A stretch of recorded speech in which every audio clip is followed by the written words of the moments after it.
ये cannon IR3300 machine है जिसकी स्पीड A4 साइज़ में 33 है। इस मशीन का अगर आप देखेंगे तो ये ADF है, DADF बोलते हैं इसको। और ये इसका ग्लास है। अगर आप इस यूनिट का यूज़ करके जब आप कॉपी मारते हैं तो मोस्टली आपका ये ग्लास क्लीन होना चाहिए। ये ग्लास क्लीन रहेगा तो आपको कॉपी बरोबर आएगा, नहीं तो डॉट डॉट्स या कुछ भी जो भी लगा रहेगा वैसा आएगा। यहाँ इस तरफ अगर आप देखेंगे तो ये दो स्क्रू लगे हुए हैं, एक स्क्रू दो, ये दो स्क्रू खोल के ये कवर निकाल के ये ग्लास बाहर निकल जाता है। आप इसका CCD इसके अंदर है, ये स्कैनर है, इसे साफ़ कर सकते हैं वापस से ग्लास को बिठा कर देने का। बट कभी भी इसका ग्लास या स्कैनर क्लीन करते समय मशीन बंद करके ही करने का, नहीं तो इसमें एरर कोड आने लगता है। अभी इस मशीन में मान लो आपको कोई एरर कोड आ रहा है, उसे कैसे क्लियर करने का।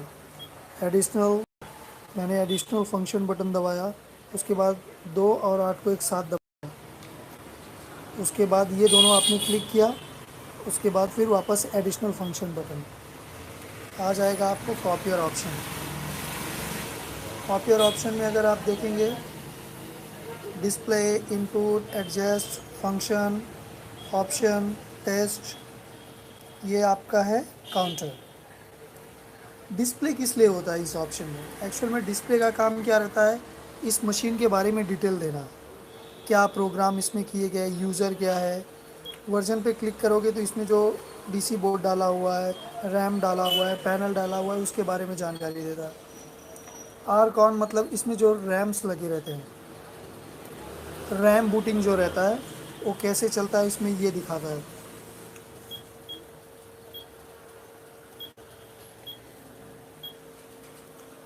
अगर इसमें आपको बार बार जामिंग का इशू आ रहा है तो जाम पे क्लिक करके आप देख सकते हैं, जाम के कोड्स होते हैं।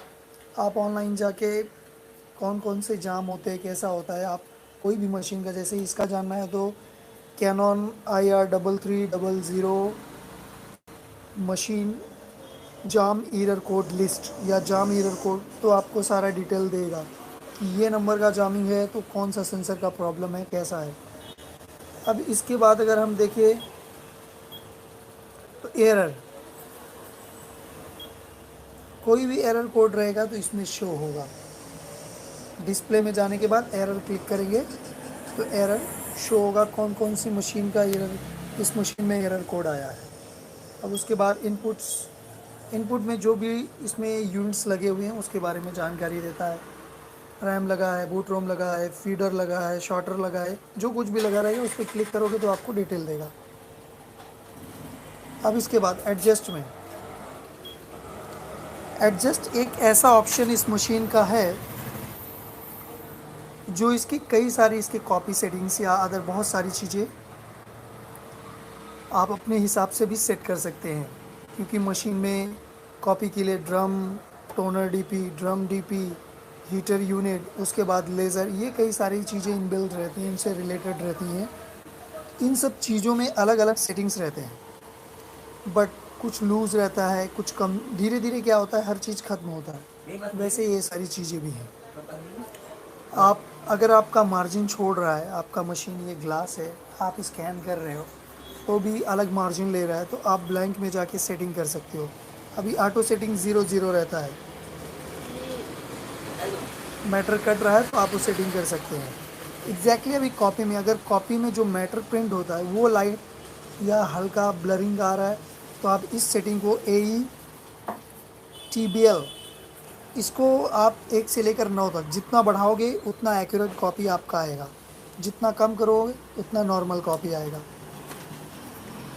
अब इसके बाद नेक्स्ट ऑप्शन हम लोग आ जाते हैं CCD एक ऐसा, CCD मतलब ये आपका कैमरा, कैमरा जो डेटाबेस आप स्कैन कर रहे हो वो किस रेंज पे, किस एक्यूरेसी पे एब्जॉर्ब करे, वो आपका ये CCD सेटिंग दिखाता है। अब इसमें दिया है SH/TRGT, SH ratio, engine EST, engine in, मतलब आपका इंजन कितने पे स्टार्ट हो, कितने पे बंद हो, और किस प्रोसेस में चले, उसका रेशियो कितना होना चाहिए, ये होता है। बेसिक रेशियो आपका रहता है इसमें 231, SH/TRGT जो रहता है 231 रहता है। SH रेशियो जो रहता है वो 65535 रहता है। इंजन स्टार्टअप 175 रहता है। इंजन एंडिंग 180 रहता है। बट जैसा आपको चाहिए वैसा आप इसमें सेटिंग डाल सकते हैं। अब इसके बाद अगर आप नेक्स्ट स्टेप देखते हैं तो आपका आता है एडजस्ट में लेज़र। आप लेज़र में भी सेटिंग कर सकते हैं।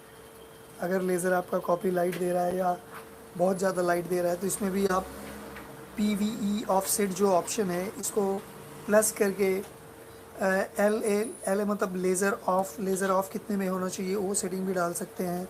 मिनिमम अगर आप देखें तो इसको कम भी कर सकते हैं। और जो पावर है, पावर 128 की जगह पे 130 140 भी कर सकते हैं। लेज़र ऑफ इसको कम भी कर सकते हैं, 40 है इसको 30 कर दीजिए, 25 कर दीजिए। जैसा एडजस्टमेंट होता है वैसा हम मशीनों में एडजस्टमेंट करते हैं। डेवलप ये आपका ड्रम टोनर कंसिस्ट करता है इलेक्ट्रोमैग्नेटिक फील्ड। इसका बेसिक सेटिंग जो होता है DC का रहता है 24 और DE ऑफसेट का रहता है 128। बड़े 0 से 225 तक जाते हैं और वो भी 0 से 225 तक। और ये सारी चीज़ें आपका डिपेंड करता है आपके मैग्नेट, आपका टोनर, आपका ड्रम, आपका चार्जर और आपका लेज़र यूनिट। आपका स्कैनर भी इम्पॉर्टेंट है, आपका CCD भी, मतलब ऑल कंक्लूजन कोई भी कम रहता है तो उसके हिसाब से ये सेटिंग की जाती है। आप ये DE/DC जो है अगर इसे आप कम करोगे तो आपकी कॉपी डार्क होगी। D ऑफसेट आप कम करोगे तो भी आपकी कॉपी डार्क होगी। बट इसको जितना ज़्यादा बढ़ाते जाओगे 24 टू 255 तक और 128 से 255 तक जितना ऊपर ले जाओगे उतना कॉपी लाइट होगा। बट DC को आप 18 से नीचे नहीं ले जा सकते, नहीं तो आपके ड्रम यूनिट में 64 का एरर कोड मारने लगेगा। और DE ऑफसेट को भी 118 के नीचे नहीं ले जा सकते, उसके नीचे जाएंगे तो आपको एरर कोड देगा 64 का। बट उसमें भी अगर आपको कम करना है तो आप CD में जाके अलग सेटिंग डाल के कुछ कम ज़्यादा करके आप वो सेट कर सकते हैं एज ए लिमिटेड टाइम के लिए। क्योंकि वो ज़्यादा टाइम के लिए रखोगे तो उसमें क्या होता है एग्जैक्टली आपका 64 दैट्स मीन पावर सप्लाई का इशू आना शुरू हो जाएगा। Let's next. अब आपका डेंस आ गया। डेंस का मतलब होता है बैकग्राउंड। आपकी मशीन जो है बैकग्राउंड कितना लेगी। बेसिक AE और डेंस ये दोनों ऐसे पॉइंट्स हैं जो 5-5 पे रखे जाते हैं। बट अगर आप चाहें, आपका लेज़र बहुत ज़्यादा डार्क कॉपी दे रहा है तो आप इसको 2, 3, 4 एज इट इज़ जैसा आपका सेट होने पे कॉपी प्रॉपर है वैसा सेट कीजिए। बट इसमें भी जैसा आप ऊपर जाओगे वैसा बैकग्राउंड ज़्यादा पकड़ेगा, जितना कम में आओगे उतना बैकग्राउंड छोड़ता जाएगा।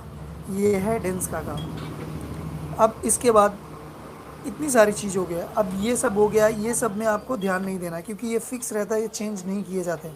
फिक्सिंग हो गया, AV फिक्स कोई मतलब ही नहीं है। CST एडजस्ट ये आपका पेपर मार्जिन रहता है जो आपका ट्रे का है। मिक्स ऐसा प्रिंट आउट, फीड एडजस्ट कहीं और रखा है, प्रिंट आउट उतना साइड में ब्लैंक आ रहा है तो इसमें आप केवल रजिस्ट्रेशन एक ऐसा पॉइंट है कि आपका डेटाबेस रखा किधर जा रहा है। अगर आगे जा रहा है ब्लैंक ज़्यादा आ रहा है या ब्लैक लाइन आ रहा है तो रजिस्ट्री क्या करने का, माइनस में ले जाने का। अगर अंदर तक प्रिंट नहीं वाइट छोड़ रहा है तो प्लस में जाने का। दैट्स मीन इसको प्लस माइनस कैसे भी करके आप सेट कर सकते हो। ओके, अलग अलग मशीनों में अलग अलग सेटिंग्स होते हैं। ये मैं सिर्फ 3300 मशीन के बारे में, जो मशीन आप देख रहे हो डेटाबेस उसी का है। ये सेटिंग्स इस टाइप की मशीनों पे ही चलते हैं। ओके, आप डिजिटल में चले जाओगे तो इसका रेशियो, इसका लेज़र सेटिंग सब कुछ अलग रहता है। अब इसके बाद जो काम की चीज़ें हैं फंक्शन में आ जाता है। फंक्शन में अगर आपको कुछ चीज़ें क्लियर करनी रहती है तो कॉपियर ऑप्शन लाया, एडिशनल टू एड एडिशनल, उसके बाद कॉपियर आया, कॉपियर के बाद फंक्शन, फंक्शन में क्लियर में जाने का, क्लियर में जाने के बाद ERR क्लिक करना, ओके करने का। इसके अलावा और कुछ नहीं। DC con, R con, services, अगर DC आर कॉन आप क्लियर कर दोगे तो आपके जो भी रैम और बूट रोम लगे होंगे वो रीसेट हो जाएंगे। DC कॉन क्लिक करके ओके करोगे तो आपका DC बोर्ड का जो सेटिंग है वो क्लियर हो जाएगा। सर्विस पे क्लिक करके ओके करोगे तो आपने जो भी डिस्प्ले पे सेटिंग रखा है वो सब चले जाएंगे। हाँ, बट इसके अलावा जाम हिट्स जो आपका रहता है आप उसको क्लियर कर सकते हो। एरर हिट्स है वो क्लियर कर सकते हो। उसके बाद ये दोनों रहता है आपका क्लियरेंस का, तो इसको हर बार आप क्लियर कर सकते हो, कोई प्रॉब्लम नहीं। बट आपको कभी कभी पावर क्लियर इशू आता है, फिक्सिंग नहीं चल रहा है, कोई ड्रम बरोबर एक्सेप्ट नहीं ले रहा है, लैम्प जल रहा है, तो एक ऑप्शन ये रहता है पावर क्लियर। पावर क्लियर करने पे क्या होता है, जो भी पावर सप्लाई से सप्लाई की जाती है वो रीसेट करने की कोशिश होता है। ठीक है, इसको करने से DC बोर्ड आपका जो भी डिस्ट्रीब्यूट कर रहा है करंट सारे सिस्टम में वो एक बार रीसेट होता है। एब्जॉर्बर अगर उसका PCB ठीक है तो हो भी जाता है, नहीं PCB सही है तो नहीं होता। ये आपका कार्ड, ये सब ये आपको कभी कोई ज़रूरत नहीं इधर हाथ लगाने की ये सारी चीज़ों को, क्योंकि ये करने के बाद आपको प्रॉब्लम होगी। तो जितना आपके लिए है ERR hits 354 clear, E355 clear. Actual में क्या ये दोनों एरर कोड रहता है, आपका काउंटर और सर्विस पॉइंट रहता है, तो इसको आप जितनी बार चाहो उतना बार क्लियर करो, कोई प्रॉब्लम नहीं। जाम हिट्स, एरर हिट्स, ये दोनों आप रिसेंटली डेटाबेस हटा देता है जो आपके मशीन में स्टोर रहता है कि आपकी मशीन ने ये एरर कोड दिया, ये जाम कोड दिया, ये चीज़ें हटाने के लिए। अभी नेक्स्ट ऑप्शन में आपको जो सेटिंग चाहिए, अभी ये मॉडल नंबर रहता है 0 से, दैट्स मीन 1 2 3, ऐसा 3 मॉडल साइज़ आप दे सकते हो मशीन को। फिक्स क्लीनिंग, फिक्स मतलब अगर फिक्स क्लीनिंग ऑन कर दोगे तो आपका जो फिक्सिंग है और रोलर्स है वो अपने आप ही एक लिमिट टाइम के बाद घूमने लगेंगे। अलग अलग चीज़ें हैं, और अगर आप देखना चाहो तो इसमें ORG, LTR, ये सभी साइजेस डिटेक्ट करते हैं। आप और डाउन में जाएंगे और सारे डेटाबेस, शार्पनेस 3 पॉइंट रखा है, इसमें 1 से 5 तक आप शार्पनेस रख सकते हो। टेम्परेचर टेबल, दैट्स मीन अलग अलग चीज़ें हैं। कुछ चीज़ें केवल मशीन में कॉपी मारने या प्रिंट आउट मारने के लिए ही नहीं है। जब इसमें इस साइड आपके पेपर डेक लगा रहता है, इस तरफ फिनिशर लगा रहता है, इसमें शॉर्टर लगा रहता है, उन सारी चीज़ों के लिए ये सारी सेटिंग्स दी गई है। ओके, तो केवल एक सिर्फ बेसिक मशीन के लिए ही सेटिंग उसमें नहीं है। अभी ये कॉपी लिमिट्स एक बार में 999 दे सकते हो, वो आपको शो कर रहा है। स्लिप मोड, मशीन आप यूज़ करने के बाद as a till second 1 minute 2 मिनट बाद मशीन डिस्प्ले ऑफ हो जाए, उसके बाद ये स्लिप मोड है तो वो हाई है, ये मशीन बंद हो जाएगा। साइज़ डिटेक्ट ऑफ़ कर दिया गया है, क्योंकि कभी कभी सेंसर ख़राब हो जाने से कॉपी नहीं आता, इसलिए साइज़ डिटेक्ट चालू करना अच्छी बात नहीं है। साइज़ डिटेक्ट, काउंटर, ये सब आपको कभी छूने की ज़रूरत नहीं, कुछ नहीं करने का इनमें। ठीक है, आगे जितने ऑप्शन हैं इनको कभी भी कोई छेड़ने का नहीं। अब दूसरा हो गया CST, ये क्या रहता है, डाउन के डेटाबेस अपने इंपॉर्टेंट रहते हैं। ठीक है, हम सेटिंग डालते हैं क्या मार्जिन, अगर U4 सेलेक्ट करें तो उसमें कौन सा मार्जिन चाहिए, इधर से हम सेटिंग कर से A4 चाहिए, लीगल चाहिए, LTR चाहिए, A3 चाहिए, क्या सेटिंग चाहिए, A5R चाहिए, A5 चाहिए, वो हम U1 U2 U3 U4 में इधर से सेट कर सकते हैं। ठीक है, अभी ये जो सेटिंग दिया है 21 ये नॉर्मल रहता है, ये A3 A4 के लिए रहता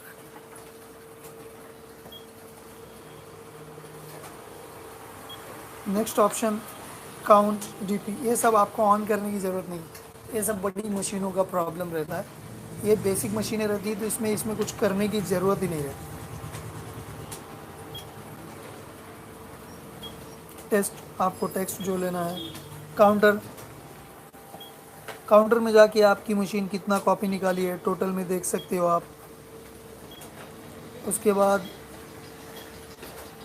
पिकअप, कितना पेपर पिकअप लिया है, फीडर कितना है, जाम कितना हुआ है, इन सब पे जितना क्लिक करते जाओगे उतना डेटाबेस आपको देता जाएगा। अब तो ये हो गया आपका बेसिक जब आप कॉपी और ऑप्शन में जाते हैं। बट कभी कभी क्या होता है, आपकी मशीन बहुत सारे इश्यूज देने लगता है, क्लियर नहीं होता, तो उसमें क्या करने का। अब ये आपका पैनल का की बटन्स है, ये एडिशनल फंक्शन, ये ऑप्शन आ जाता है। इसको एक साथ 1739 क्लिक करने का, वापस से एडिशनल बटन, तो ये फैक्ट्री रीसेट आता है। फैक्ट्री रीसेट में आप अलग अलग चीज़ें, आपको अपना वर्जन चेक करना है तो वर्जन, आपका डीसी फॉर्मेट करना है तो डीसी बोर्ड, सबके अलग अलग नंबर्स आते हैं।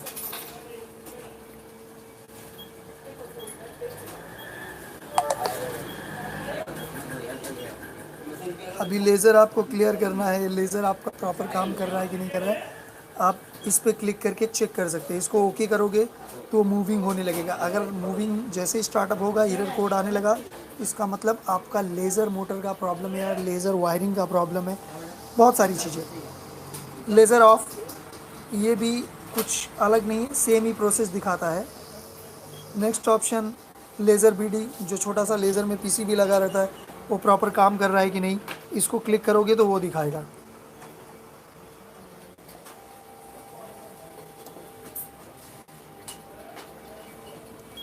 बट अगर आपको अपनी मशीन फैक्ट्री रीसेट करना है तो क्या करना है, आपको डायरेक्टली 95 नंबर पे आना है। ये दो प्रीव्यू नेक्स्ट बटन दबाते जाओगे तो नेक्स्ट का आने लगेगा। 95 नंबर पे आइए, इसको क्लिक करेंगे, ठीक है। E355 clear and all RAM clear, इसको क्लिक करने के बाद पैनल में 2 नंबर का बटन दबाने का और ओके कर देने का। उसके बाद आपकी मशीन डायरेक्टली अपने आप ही बंद होगी, चालू होगी, और सारा सिस्टम जो भी आपने सेटिंग किया है मशीन में सब कुछ उड़ जाएगा। As a new brand machine में जो सेटिंग्स होती है वो सेटिंग्स में आ जाएगी, ठीक है। अब इसके बाद अगर एक बेसिक नॉलेज देना चाहूँ तो इस मशीन में देखिए, अगर देखेंगे तो ये मशीन का फ्रंट कवर है। बीपी निकालना है तो इसको डाउन करो, ठीक है, आप बाहर कर सकते हो। ड्रम निकालना है तो ये लॉक है तो इसको डाउन करो, ये करो, ये स्क्रू निकालो, उसके बाद खींचोगे बाहर आ जाएगा। सिंगल में पेपर यहाँ भी फंसता है, बैक टू बैक में यहाँ फंसता है, इस तरफ भी पेपर फंसता है, बहुत सारी चीज़ें हैं। मशीन को कभी भी आप अटेंड कर रहे हैं मशीन, तो आप देखेंगे कि मोस्टली हर मशीन का कुछ ना कुछ फंडामेंटल रहता है, और मशीनों को सही तरीके से देखने के लिए हमें उसके बारे में जानना ज़रूरी रहता है। ये इसका हीटर यूनिट है, बैक टू बैक के लिए यही काम करता है। पेपर डिलीवरी तक जाता है, उसके बाद रिटर्न इसके अंदर से जाके बैक टू सेकंड साइड में जाता है। अब इसमें अगर मुझे एक प्रिंट मारना है तो क्या करना पड़ेगा, test print, additional button,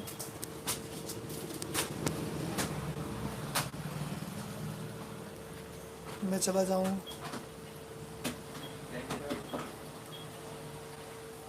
report setting में जाऊंगा, उसके बाद नेटवर्क प्रिंटर, जो मैं तो प्रिंटर चॉइस कर रहा हूँ, कॉन्फ़िगरेशन पेज, ओके यस। अब इस कंडीशन में भी अगर आप सेटिंग प्रिंट आउट में नहीं रखते, ऑटो प्रिंट, तो प्रिंट आउट नहीं आता है।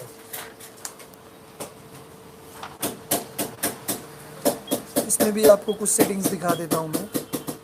अगर आप कोई प्रिंट मारते हो डायरेक्टली नहीं हो रहा है तो उसके लिए क्या करने का, सेटिंग में जाने का, two side off, okay no problem, paper feed, आपको क्या चाहिए, A4 साइज़ दिया हो, ओके। अब इसके बाद नीचे आने का, ऑटो कंटिन्यू, इसको ऑन कर देने का, ठीक है। ऑटो कंटिन्यू दैट्स मीन जब आप कॉपी में कोई भी दोगे, आप में वो ट्रे, वो साइज़ पेपर नहीं भी रहेगा तब भी वो ऑटो कंटिन्यू हो जाएगा, ठीक है। ये है printer setting. Printer setting, auto continue on कर देगा, और उसके बाद अगर आप फीडर क्या यूज़ करते हो, फीड पेपर में कई सारे रहते हैं, A3 A4, तो वो बेसिकली लीगल लेटर नहीं चॉइस करने का, A4 ही चॉइस करके रखने का। ओके, अब ये हो गया। अभी कभी कभी आपको प्रॉब्लम होता है कि मेरा ऑटो पे मशीन है, अब मुझे यही ट्रे चाहिए, ये वाला ट्रे, ये क्लिक करने के बाद ऐसा रीसेट करूँ तो यही रहे, ऑटो नहीं आना चाहिए। तो उसके लिए क्या है, ऑटो नहीं आए उसके लिए एक बेस्ट ऑप्शन है कि पहले आप अपना ट्रे सेलेक्ट करो, मान लो ये सेलेक्ट कर दिया, उसके बाद एडिशनल बटन जो सेटिंग चाहिए, कैसा भी आप इसको कम रखना चाहते हो कम रख दो, ज़्यादा रखना चाहते हो ज़्यादा रख दो। उसके बाद जैसा सेटिंग है as it is, additional function button, additional function button दबाने का, कॉपी सेटिंग, कॉपी सेटिंग से नीचे आने का, स्टैंडर्ड सेटिंग स्टोर कर देना है। यस कर दोगे, वो एज इट इज़ जैसा आपने डिस्प्ले रखा था वैसे ही ऑटो हो जाएगा। यस कर दोगे, ओके, आपका डिस्प्ले जैसा आपने सेट किया था वैसा ही रहेगा। अब इसके बाद अगर आपको आईडी सेटिंग इसमें चाहिए, स्पेशल फीचर में आप गए, उसके बाद इमेज कॉम्बिनेशन क्या चाहिए आपको, FIR, मोस्टली तो FIR ही लोग चॉइस करते हैं। नेक्स्ट, उसके बाद 2 in 1, 2 ट्रे 3 ट्रे 4 ट्रे जितने भी आपके पास हैं उसमें यूज़ कर सकते हो आप। आपको पहला A4 चाहिए, ओके ठीक है, ये हो गया नॉर्मल। अब इसमें और बहुत सारी शार्पनेस आपको बढ़ाना है तो वो भी बढ़ा सकते हो अगर आपका लेज़र कमज़ोर है तो, ठीक है। अब डिस्प्ले पे आ जाने का, डिस्प्ले सेटिंग क्या चाहिए आपको, 100 ही चाहिए। इसको 1 बाय 1 क्लिक करने या तो लिख देने का 100, ऑटो आ जाएगा, ठीक है। आपको ट्रे क्या है, अपने पास एक ही ट्रे चालू है तो ओके, एक ट्रे में मैंने सेलेक्ट कर दिया। डार्कनेस लाइटनेस कितना चाहिए आपको, कम चाहिए ज़्यादा चाहिए, वो सेट कर लेने का। उसके बाद वापस से special feature mode memory, mode memory में पैन कार्ड रिसेट। अब M3 में सेलेक्ट कर, कोई भी आप इधर से M1 से लेकर M9 तक कोई भी सेलेक्ट कर सकते हो। उसके बाद M3 सेलेक्ट किया, सेलेक्ट करने के बाद मैंने क्या किया, ये पॉइंट पे दबाया, store erase store name, store कर देने का।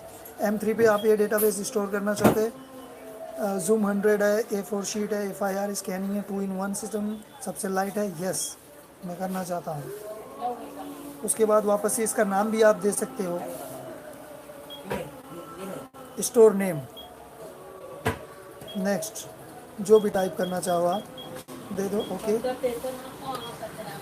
ये आपका हो गया। अब यही चीज़ अगर आपको सेट करना है तो आप कैसा करोगे, additional copy setting, M1 M2 भी किस पे चाहिए, और उसके बाद इसको डाउन करने का, जब तक आपको एक चीज़ ना दिख जाए उसको कहते हैं मोड मेमोरी। मोड मेमोरी में जाने का M1 M2 M3, मैंने M3 पे सेलेक्ट किया, इसको करके ओके कर दूंगा तो डिस्प्ले पे ये जो पैन कार्ड लिखा है ये आ जाएगा जो मैंने नाम दिया, ओके।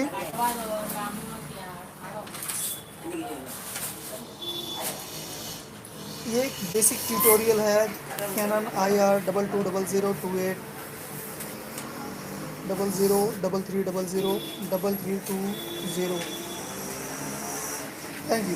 बट ये जो बेसिक इधर डिस्प्ले की सेटिंग बताया, ये आईडी कार्ड का या कोई चीज़ बेसिक रखना है आपको, जैसा आपको डिस्प्ले रखना है, तो वो सभी कैनन की